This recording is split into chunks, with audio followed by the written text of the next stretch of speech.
Very good morning 10 जुलाई और स्वागत है आप सभी का करंट अफेयर्स के एमसीक्यू सेशन में। तो चलिए स्टार्ट करते हैं आज का सेशन। और इस सेशन स्टार्ट करने से पहले हम लोग चर्चा करते हैं कुछ इंपॉर्टेंट न्यूज़ पर। देखिए, इसमें से पहली इंपॉर्टेंट न्यूज़ है कि इंडियन नेवी ने भी हाल ही में कंप्लीटेड किया है ऑपरेशन समुद्र सेतु। ये ऑपरेशन समुद्र सेतु क्या था? जो कोविड-19 पेंडेमिक चल रहा था उस दौरान इंडिया के सिटीजन्स को ओवरसीज कंट्री से वापस लाने के लिए ये ऑपरेशन समुद्र सेतु चलाया गया था। ये जो ऑपरेशन समुद्र सेतु चलाया गया था, इसमें बाहर की कंट्रियों से लगभग 3,992 सिटीजन्स को वापस लाया गया है इंडिया। ठीक है, तो ये अभी कंप्लीटेड हो गया है। ये याद रखना है आपको। किससे रिलेटेड था? कोविड-19 पेंडेमिक के दौरान इंडिया के सिटीजन्स को बाहर की कंट्रियों से वापस लाने के लिए। आगे बात करते हैं, यानी इंडियन आर्मी ने भी 89 मोबाइल ऐप को क्या कर दिया है? बैन कर दिया है। यहाँ पर याद रखना है 89 मोबाइल ऐप को बैन कर दिया है। कुछ दिन पहले यानी इंडियन गवर्नमेंट ने 59 मोबाइल ऐप को बैन किया था। उसके बाद इंडियन आर्मी ने डिसीजन लेते हुए 89 मोबाइल ऐप को बैन कर दिया है, जिसमें फेसबुक, इंस्टाग्राम भी शामिल हैं। आपको यहाँ पर कमेंट सेक्शन में बताना है कि ऐसा कौन सा ऐप है जिसको अभी हाल ही में इंडियन आर्मी ने बैन नहीं किया है। उस ऐप का नाम लिखिए कमेंट सेक्शन में।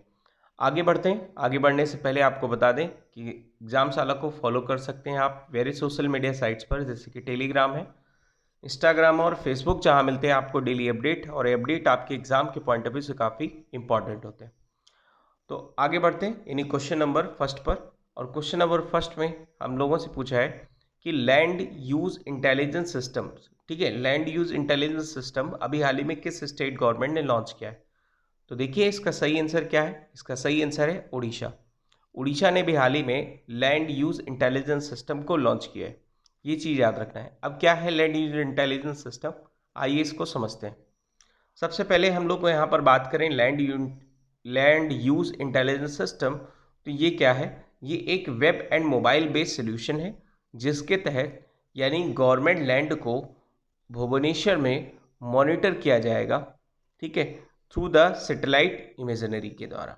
ठीक है, तो इसके तहत यानी गवर्नमेंट प्रॉपर्टी को मॉनिटर करना, उसमें कुछ चेंजेस करना है, तो उसके तहत ये लैंड यूज इंटेलिजेंस सिस्टम्स को लॉन्च किया गया है। यहाँ पर आप गवर्नमेंट लैंड्स याद रखिएगा, प्राइवेट लैंड की बात यहाँ पर नहीं की गई है। आगे बढ़ते हैं। कुछ लैंड यूज इंटेलिजेंस सिस्टम के अलावा कुछ और भी पब्लिक सर्विस डिलीवरी के अंतर्गत, यानी जो उड़ीसा गवर्नमेंट है, उन्होंने कुछ और भी पब्लिक सर्विस को ध्यान में रखते हुए चीज़ें लॉन्च की हैं, जैसे ई प्रवेश है, ई भवन है, ई अतिथि है, HRMS 2.0 है, HRMS मोबाइल ऐप है, LMS 2.0 है, और ऑपरेस्टपा, ये ना, ये मोबाइल्स ऑनलाइन मॉड्यूल्स हैं। तो ये सारी चीज़ें आपको याद रखने की ज़रूरत नहीं, काफ़ी ओल्ड हैं, पुरानी हैं। ठीक है, तो ये याद रखने की आपको ज़रूरत नहीं है। आगे बात करते हैं यानी क्वेश्चन नंबर सेकंड पर। तो क्वेश्चन नंबर सेकंड में आपसे पूछा है कि भाई हाल ही हमारे जो प्रकाश जावड़ेकर हैं, एनवायरमेंट मिनिस्टर, ये कौन से एडिशन में पार्टिसिपेट करेंगे? किस चीज़ के? क्लाइमेट एक्शन के किस एडिशन में पार्टिसिपेट करेंगे?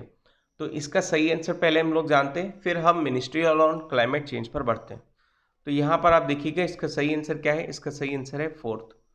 अब देखिए, जो मिनिस्ट्री ऑन क्लाइमेट चेंज है, ये इसमें पार्टिसिपेट करेंगे हमारे प्रकाश जावड़ेकर, और इसको को चेयर किया जाएगा यूरोपियन यूनियन के द्वारा। चाइना, कनाडा, इंडिया, इन सभी के इन्वायरमेंट मिनिस्टर और क्लाइमेट चेंज मिनिस्टर पार्टिसिपेट करेंगे।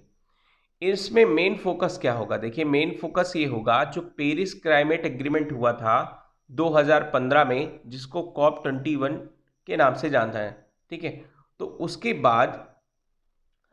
उसके बाद यानी ये जो पेरिस एग्रीमेंट किया गया था under the United nation framework convention on climate change के अंतर्गत, यानी UNFCCC के अंतर्गत ये लॉन्च किया गया था। इसमें क्या था कि हम ग्लोबल वार्मिंग के टेम्परेचर को क्या करेंगे? कम करेंगे। इसके अलावा यहाँ पर आपको ये चीज़ बता दें कि 2009 में एक 15 सबमिट हुआ था, यानी COP15 हुआ था।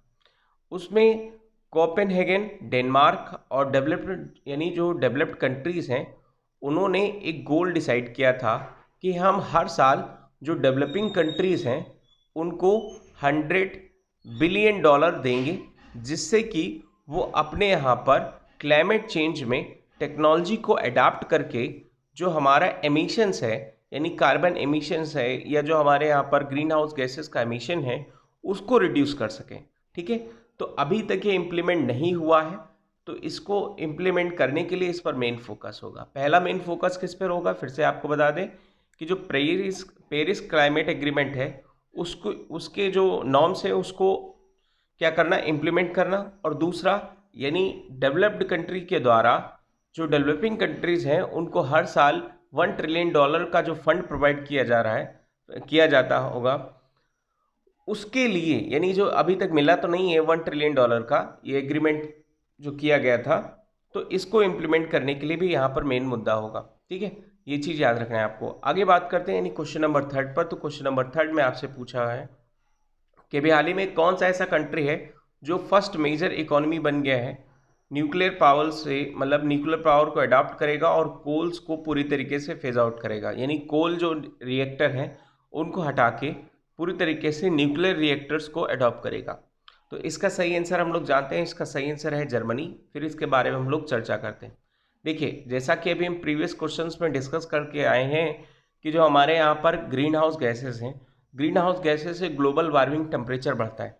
तो ग्लोबल वार्मिंग टेम्परेचर बढ़ने में ये हमारे जो न्यूक्लियर प्लांट हैं, मतलब जो हमारे पावर प्लांट हैं, इनमें कोल का यूज़ हमारे लिए काफ़ी ज़्यादा खतरनाक, कि इससे ज़्यादा और ज़्यादा कार्बन डाइऑक्साइड एमिशन होती।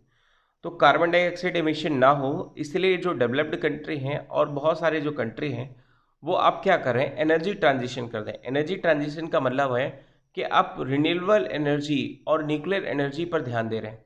तो जर्मन एक ऐसा स्टेट बन गया है, यानी ऐसा कंट्री बन गया है जो पूरी तरीके से कोल को फेज आउट करके न्यूक्लियर एनर्जी को अडॉप्ट करेगा। ठीक है, इसी चीज़ को हम एनर्जी ट्रांजिशन कहते हैं, जिसमें रिड्यूस होगा, मतलब पूरी तरीके से जो कार्बन एमिशन है उसको रिड्यूस करना है, और साथ साथ में हमारे जो फॉसिल्स फ्यूल्स हैं और रिन्यूएबल एनर्जी के सोर्सेज को क्या करना है, बढ़ाना है। इसके लिए ये एनर्जी ट्रांजिशन किया गया है। तो ये चीज़ याद रखना है किस कंट्री ने किया है। आगे बात करते हैं यानी क्वेश्चन नंबर 4 पर। तो क्वेश्चन नंबर 4 में आपसे पूछा है कि किस इंस्टीट्यूट ने भी हाल ही में $50 मिलियन का एक फंड दिया है, यानी external commercial boring, ECB external commercial boring दिया है किस इंस्टीट्यूट को, मतलब किस इंस्टीट्यूट ने दिया है, L&T को, L&T इंफ्रास्ट्रक्चर फाइनेंस को। ठीक है, फॉर रिन्यूएबल एनर्जी के लिए। तो इसका सही आंसर है क्या, एशियन इंफ्रास्ट्रक्चर इन्वेस्टमेंट बैंक, यानी AIIB। तो एशियन इंफ्रास्ट्रक्चर इन्वेस्टमेंट बैंक है, पहली बार ऐसा हुआ है जो एक्सटर्नल कॉमर्शियल बोरिंग के तहत यानी $50 मिलियन का ट्रांच दिया गया है L&T इंफ्रास्ट्रक्चर फाइनेंस लिमिटेड को। ये फंड किसके लिए दिया गया है, ये फंड दिया गया है रिन्यूएबल एनर्जी के लिए, जो कंट्री में रिन्यूएबल एनर्जी की प्रोजेक्ट को इन्हेंस करेगा, उन्हें आगे बढ़ाएगा। तो ये जो 50 मिलियन का जो दिया गया है ट्रांच, ये एक पार्ट है किसका, 100 मिलियन एक्सटर्नल कॉमर्शियल बोरिंग का। तो ये एक फर्स्ट पार्ट है और ये पहला लोन है नॉन बैंकिंग फाइनेंशियल कंपनी यानी NBFC के तहत। NBFC कोई NBFC कंपनी है जिसको मिलने वाला ये फर्स्ट लोन है। तो ये चीज़ याद रखना है आपको। आगे बात करते हैं यानी क्वेश्चन नंबर 5 पर। तो क्वेश्चन नंबर 5 में आपसे पूछा है कि हाल में कौन से कंट्री ने हमारे यहाँ पर, मतलब कौन से कंट्री के टीवी केबल ऑपरेटर्स ने बैन कर दिया है पूरी तरीके से इंडियन न्यूज़ को, चैनल्स को, एक्सेप्ट दूरदर्शन। तो इस समय आप अंदाज़ा लगा सकते हैं ऐसा कौन कर सकता है। तो ऐसा करने वाला सिर्फ एक ही है, हमारा पड़ोसी देश यानी नेपाल। नेपाल आजकल ऐसे ही कुछ चीज़ें कर रहा है। तो इसमें उन्होंने क्या किया है कि टीवी केबल ऑपरेटर जो हैं वहाँ के, उन्होंने इंडिया के सभी न्यूज़ चैनल्स को पूरी तरीके से बैन कर दिया है, और साथ साथ में यानी दूरदर्शन को छोड़ते हुए। तो अभी तक कोई गवर्नमेंट की ऑफिशियल नोटिफिकेशन नहीं आई है, लेकिन ऐसा माना जाता है वहाँ के जो केबल टीवी ऑपरेटर्स हैं उन्होंने ऐसा सिर्फ कहा है। ठीक है, आगे बात करते हैं यानी क्वेश्चन नंबर 6 पर। तो क्वेश्चन नंबर 6 में आपसे पूछा है कि जो 5th India European union summit होगी वो कब हेल्ड की जाएगी, ये आपको बताना है। तो इसका सही आंसर क्या है, इसका सही आंसर है 15 जुलाई। आइए हम लोग इसके बारे में जानते हैं। तो इंडिया यूरोपियन जो समिट है इसका जो 15th एडिशन है ये 15 जुलाई से शुरू होगा। इसमें प्राइम मिनिस्टर हमारे नरेंद्र मोदी हिस्सा लेंगे, और ये बात करेंगे हमारे जो यूरोपियन के प्रेसिडेंट हैं चार्ल्स माइकल, और यूरोपियन कमीशंस के जो प्रेसिडेंट है यूरुसुला वॉन डेर लेयंस, इनके साथ क्या करेंगे, बातचीत करेंगे और साथ साथ में इंडिया के साथ जो मल्टीलेटरिज्म है उसको बढ़ावा देने के लिए यहाँ पर बातचीत होगी। देखिए, मैं आपको यहाँ पर एक चीज़ बता दूँ कि जो यूरोपीय यूनियन है, अगर यूरोपीय यूनियन से हमारा फ्री ट्रेड एग्रीमेंट साइन हो जाता है तो ये काफ़ी अच्छा इनिशिएटिव होगा इंडिया के लिए। अभी तक जो कि साइन नहीं हुआ है, तो इंडिया का मेन फोकस होगा कि हमारा जो फ्री ट्रेड एग्रीमेंट है वो यूरोपियन यूनियन के साथ साइन हो और इंडिया के जो ट्रेड हैं उसको ध्यान में रखते हुए इस पर बातचीत होगी। आगे बात करते हैं यानी क्वेश्चन नंबर 7 पर। तो क्वेश्चन नंबर 7 में आपसे पूछा है कि कौन से स्टेट ने अभी हाल ही में एक स्पेशल एक्शन प्लान लॉन्च किया है इस यानी कोविड-19 के लिए। ये सुपर स्प्रेड हो रहा है इन द कोस्टल रीजन्स।